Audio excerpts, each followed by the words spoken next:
हमारे प्रिय भाई बहनों को यीशु मसीह के नाम से हमारा स्वागत है। अभिनंदन है।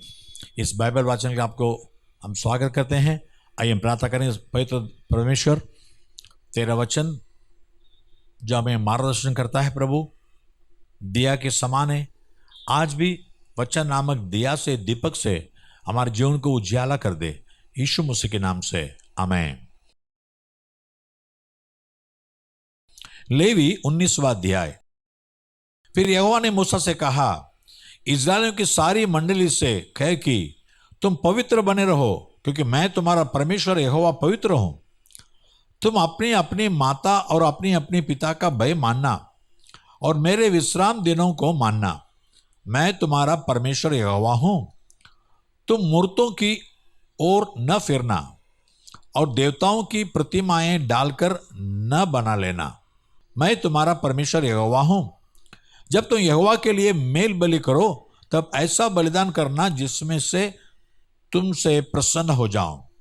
उसका मांस बलिदान के लिए दिन और दूसरे दिन खाया जाए, परंतु तीसरे दिन तक जो रह जाए वह आग में जला दिया जाए। यदि उसमें से कुछ भी तीसरे दिन खाया जाए तो वह घृणित ठहरेगा और ग्रहण न किया जाएगा, और उसका खाने वाला यहोवा के पवित्र पदार्थों को अपवित्र ठहराता है। इसलिए उसको अपना अधर्म का भार स्वयं उठाना पड़ेगा और वह प्राणी अपने लोगों में से नष्ट किया जाएगा। जब तुम अपने देश के खेत काटो, तब अपने खेत के कोने कोने तक पूरा न काटना, और काटे हुए खेत की गिरी पड़ी बालों को न चुनना, और अपनी दाख की बारी का दाना दाना न तोड़ लेना, और अपनी दाख की बारी के जड़े हुए अंगूरों को न बटोरना। उन्हें दीन और परदेशी लोगों के लिए छोड़ देना। मैं तुम्हारा परमेश्वर यहोवा हूं। तुम चोरी न करना और एक दूसरे से न तो कपट करना और न झूठ बोलना।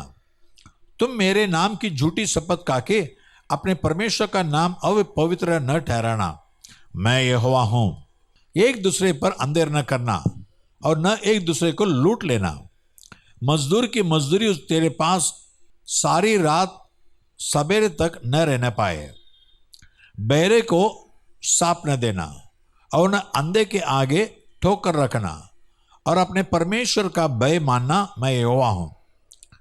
न्याय में कुटिलता न करना और न तो कंगाल का पक्ष करना, और न बड़े मनुष्य का मुंह देखा विचार करना। एक दूसरे का न्याय धर्म से करना। लुतरा बन के अपने लोगों में न फिरा करना, और एक दूसरे का लहू बगाने की युक्तियां न बांधना। मैं यहोवा हूं। अपने मन में एक दूसरे के प्रति बैर न रखना। अपने पड़ोसी को अवश्य डांटना, नहीं तो उसके पाप का भार तुझको उठाना पड़ेगा। पलटा न लेना और न अपने जाति भाइयों से बैर रखना, पर तो एक दूसरे से अपने ही समान प्रेम रखना। मैं यहोवा हूं। तुम मेरी विधियों को निरंतर मानना। अपने पशुओं को भिन्न जाति के पशुओं से मेल खाने न देना। अपने खेत में दो प्रकार के बीज इकट्ठे न बोना, और सनी और ऊन की मिलावट से बना हुआ वस्त्र न पहनना। फिर कोई स्त्री दासी हो और उसकी मंगनी किसी पुरुष से हुई हो, पर तो वह न तो दाम से और न सेंत मेत स्वाधीन की गई हो, उससे यदि कोई कुकर्म करे तो उन दोनों को दंड तो मिले, पर उस स्त्री के स्वाधीन न होने के कारण वे दोनों मार न डाले जाए। पर वह पुरुष मिलाप वाले तंबू के द्वार पर यहोवा के पास एक मेढ़ा दोष बलि के लिए ले आए, और याजक उसके किए हुए पाप के कारण दोष बलि के मेढ़े के द्वारा उसके लिए यहोवा के सामने प्रायश्चित करे, तब उसका किया हुआ पाप क्षमा किया जाएगा। फिर जब तुम कनान देश में पहुंचकर किसी प्रकार के फल के वृक्ष लगाओ, तो उनके फल 3 वर्ष तक तुम्हारे लिए मानो खतना रहित ठहरे रहे।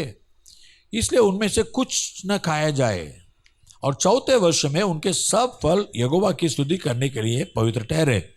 तब 5वें वर्ष तुम उनके फल खाना, इसलिए कि उनसे तुमको बहुत बल फिले। मैं तुम्हारा परमेश्वर यहोवा हूं। तुम लघु लगा हुआ कुछ मांस न खाना और न ठोड़ा करना, और न शुभ या अशुभ मुहूर्तों को मानना। अपने सिर में गेरा रखकर न मुंडाना और न अपने गाल के बालों को मुड़ाना, मुर्दों के कारण अपने शरीर को बिल्कुल न चीरना और न उसमें चाप लगाना, मैं यहोवा हूं। अपने बेटियों को वेश्या बनाकर अपवित्र न करना, ऐसा न हो कि देश वेश्यागमन के कारण महापाप से भर जाए। मेरे विश्राम दिन को माना करना और मेरे पवित्र स्थान का भय निरंतर मानना, मैं यहोवा हूं। ओझाओं और भूत साधने वालों की ओर न फिरना और ऐसों की खोज करके उनके कारण अशुद्ध न हो जाना, मैं तुम्हारा परमेश्वर यहोवा हूं। पक्के बाल वाले के सामने उठ खड़े होना और बूढ़े का आदर मान करना और अपने परमेश्वर का भय निरंतर मानना, मैं यहोवा हूं। यदि कोई परदेशी तुम्हारे देश में तुम्हारे संग रहे तो उसको दुख न देना। जो परदेशी तुम्हारे संग रहे वह तुम्हारे लिए देशी के समान हो और उससे अपने ही समान प्रेम रखना, क्योंकि तुम भी मिस्र देश में परदेशी थे। मैं तुम्हारा परमेश्वर यहोवा हूं। तुम न्याय में और परिणाम में और तौल में और नाप में कुटिलता न करना। सच्चा तराजू, धर्म के बटकरे, सच्चा एपा और धर्म का हीन तुम्हारे पास रहे। मैं तुम्हारा वह परमेश्वर यहोवा हूं जो तुमको मिस्र देश से निकाल ले आया। इसलिए तुम मेरी सब विधियों और सब नियमों को मानते हुए निरंतर पालन करना, मैं यहोवा हूं। अभी लूका रचित सुसमाचार 20 अध्याय में जाएंगे। एक दिन ऐसा हुआ कि जब वह मंदिर में लोगों को उपदेश दे रहा और सुसमाचार सुना रहा था, तो प्रधान याजक और शास्त्री पुरनियों के साथ पास आकर खड़े हुए और कहने लगे, हमें बता, तू इन कामों को किस अधिकार से करता है और कौन है जिसने तुझे यह अधिकार दिया है? उसने उनको उत्तर दिया, मैं भी तुमसे एक बात पूछता हूं, मुझे बताओ, यूहन्ना का बपतिस्मा स्वर्ग की ओर से था या मनुष्य की ओर से था? तब वे आपस में कहने लगे, यदि हम कहे स्वर्ग की ओर से तो वो कहेगा, फिर तुमने उसकी प्रतीति क्यों न की? और यदि हम कहे मनुष्य की ओर से तो सब लोग हम पर पत्थरवाह करेंगे, क्योंकि वे सचमुच जानते हैं कि यूहन्ना भविष्यद्वक्ता था। अतः उन्होंने उत्तर दिया, हम नहीं जानते कि वह किसकी ओर से था। यीशु ने उनसे कहा, तो मैं भी तुमको नहीं बताता कि मैं ये काम किस अधिकार से करता हूं। तब लोगों से एक दृष्टांत कहने लगा, किसी मनुष्य ने दाख की बारी लगाई और किसानों को उसका ठेका दिया था और बहुत दिनों के लिए परदेश चला गया। जब समय आया तो उसने किसानों के पास एक दास को भेजा, वे दाख की बारी के कुछ फलों का बाग उसे दे। पर किसानों ने उसे पीट कर छूछे हाथ लौटा दिया। फिर उसने एक और दास को भेजा और उन्हें उसे भी पीट कर उसका अपमान करके छूछे हाथ लौटा दिया। फिर उसने तीसरा भेजा और उन्हें उससे भी घायल करके निकाल दिया। तब दाख की बारी के स्वामी ने कहा, मैं क्या करूं? मैं अपने प्रिय पुत्र को भेजूंगा, संभव है वे उसका आदर करें। जब किसानों ने उसे देखा तो आपस में विचार करने लगे, यह तो वारिस है, आओ हम इसे मार डालें कि मीरास हमारी हो जाए। और उन्होंने उसे दाख की बारी से बाहर निकालकर मार डाला। इससे दाख की बारी का स्वामी उनके साथ क्या करेगा? वह आकर उन किसानों को नष्ट करेगा और दाख की बारी दूसरों को सौंपेगा। यह सुनकर उन्हें कहा, परमेश्वर करे ऐसा ना हो। उसने उनकी ओर देखकर कहा, फिर क्या लिखा है? जिस पत्थर को राज मिस्त्रियों ने निकम्मा ठहराया था वही कोने का सिरा हो गया। जो कोई उस पत्थर पर गिरेगा वो चकनाचूर हो जाएगा और जिस पर वह गिरेगा उसको पीस डालेगा। उसी घड़ी शास्त्रियों और प्रधान याजकों ने उसे पकड़ना चाहा, क्योंकि वे समझ गए थे कि उसने हम पर यह दृष्टांत कहा। परंतु वे लोगों से डरे और उसकी थाक में लगे और बेदिए भेजे कि धर्म का बेश धरकर उसको कोई न कोई बात पकड़े, ताकि उसे हाकिम के हाथ और अधिकार में सौंप दे। उन्होंने उसे यह पूछा, हे गुरु, हम जानते हैं कि तू ठीक कहता है और सिखाता भी है और किसी का पक्षपात नहीं करता, वरन परमेश्वर का मार्ग सच्चाई से बताता है। क्या हमें कैसर को कर देना उचित है या नहीं? उसने उनकी चतुराई को ताड़ कर उनसे कहा, 1 दिनार मुझे दिखाओ, इस पर किसकी छाप और नाम है? उन्होंने कहा, कैसर का।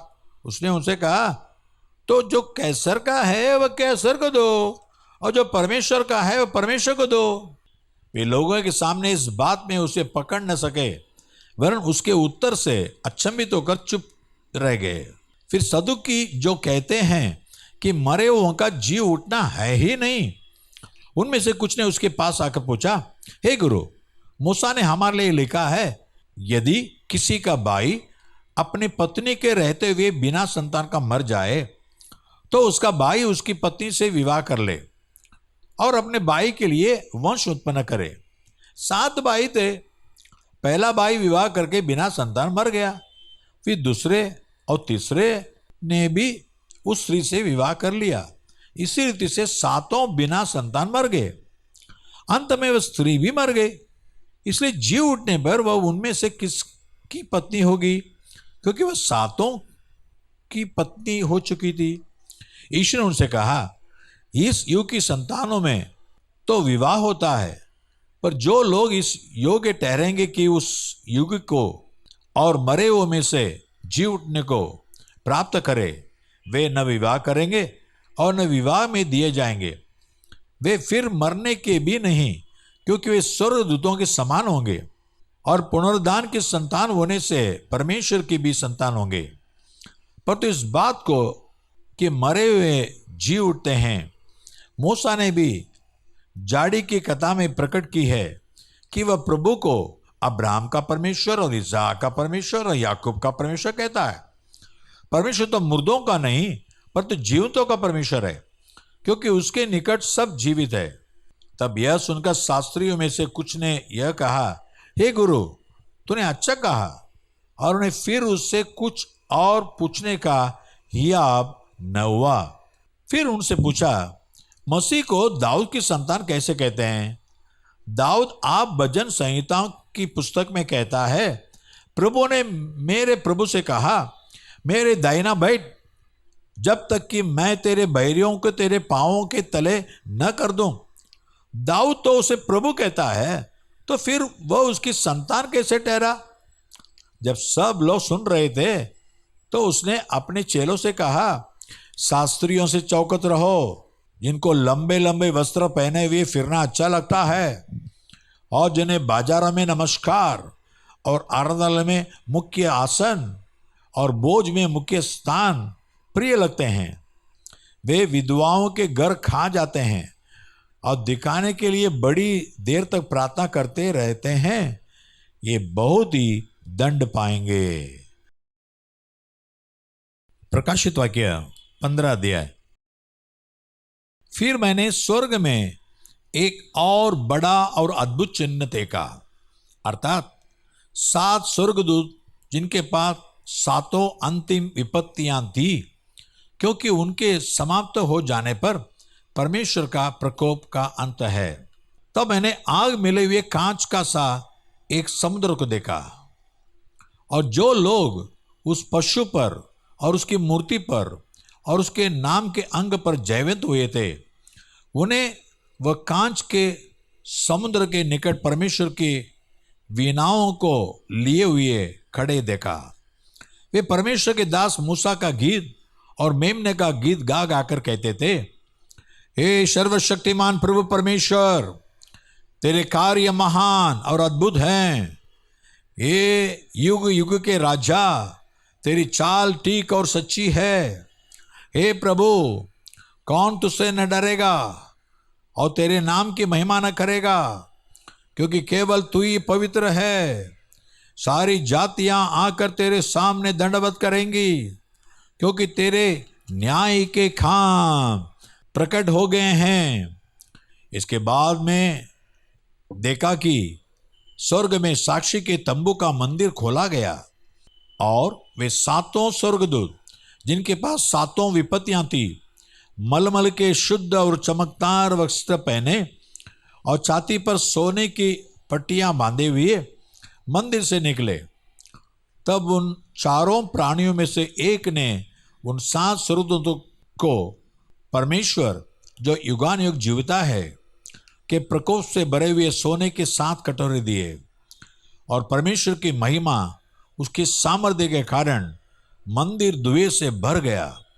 और जब तक उन 7 स्वर्गदूतों की 7 विपत्तियां समाप्त न हुई, तब तक कोई मंदिर में न जा सका। आमीन। प्यारे पिता परमेश्वर, धन्यवाद देते हैं फरीसियों सदूसियों ने परमेश्वर की आज्ञा, परमेश्वर की अगुवाई को ठुकरा दी है। भले यूहन्ना परमेश्वर से आता है जानते थे, लेकिन यूहन्ना का बात नहीं माने। यीशु मसीह परमेश्वर की ओर से आया, उसकी बात भी नहीं माने। हम ऐसा नहीं होना है प्रभु। जो वचन हम सुने हैं उसके अनुसार चलने, आशीष पाने हमें मदद कर। यीशु मसीह के नाम से मांगते हैं अच्छे से पिता, आमीन और आमीन।